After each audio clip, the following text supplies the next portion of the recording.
வணக்கம். இன்றைக்கி நம்ம ஜஸ்ட் குக் சேனலில் உடம்புக்கு ரொம்பவே ஆரோக்கியமான கோதுமை மாவு கோதுமை குருணை வச்சு தான் ஒரு தோசை எப்படி பண்ணுறதுன்னு பார்க்க போகிறோம். ஒரு பாத்திரத்தில் 1 கப் அளவுக்கு கோதுமை மாவு, அதே கப்பால் அரை கப் அளவுக்கு கோதுமை குருணை.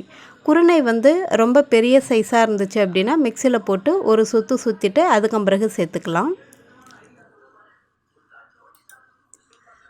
இது கூடவே சுவைக்காக கொஞ்சமாக உப்பு சேர்த்துக்கலாம். உப்பு கரெக்டாக இருக்கணும், அதனால் பார்த்து சேர்த்துக்கோங்க. ஒரு 1/4 டீஸ்பூன் அளவுக்கு மஞ்சள் தூள், அரை டீஸ்பூன் குழம்பு மிளகாய் தூள், ஒரே ஒரு வெங்காயம், ஒரு பச்சை மிளகாய், கொஞ்சமாக கருவேப்பிலை, கொத்தமல்லி, இது எல்லாத்தையும் எந்த அளவுக்கு நல்லா பொடியாக கட் பண்ண முடியுமோ அப்படி கட் பண்ணி சேர்த்துக்கலாம்.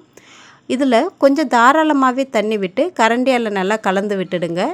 மாவு ரொம்ப திக்காக இருந்துச்சு அப்படின்னா தோசை கொஞ்சம் திக்காக வரும், அதாவது மெலிசாக வராது, ரொம்ப திக்காக அடை மாதிரி வரும்.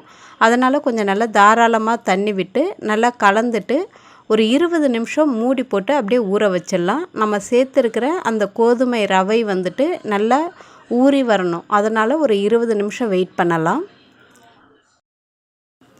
இப்போது 20 நிமிஷம் பொறுத்து மாவு எல்லாமே நல்லா ஊறி தயாராக இருக்குது. இந்த அளவுக்கு மாவு தண்ணியாக இருந்தால் தான் நம்ம தோசை ஊற்றும்போது கொஞ்சம் மொறுமொறுன்னு இருக்கும், நல்லாயிருக்கும்.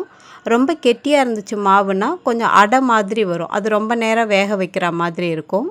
இந்த மாதிரி ஒரு தோசைக்கல்லை நல்லா சூடு பண்ணிவிட்டு பரவலாக தோசை ஊற்றிட்டு எண்ணெயோ அப்படி இல்லைன்னா நெய்யோ பரவலாக நல்லா தெளித்து அந்த அடி பக்கம் நல்லா ப்ரௌன் கலர் வர வரைக்கும் வேக வச்சுட்டு அதுக்கு பிறகு நம்ம திருப்பி போடலாம்.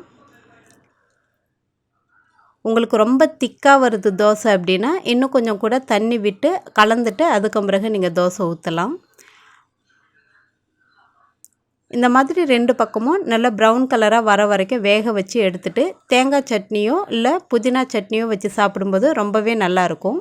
அதுவும் இந்த தோசையில் நம்ம காரம்லாம் சேர்த்துருக்கிறதுனால சட்னி எதுவுமே இல்லாமல் வெறுமனே சாப்பிட்டா கூட ரொம்பவே டேஸ்டியாக நல்லாயிருக்கும்.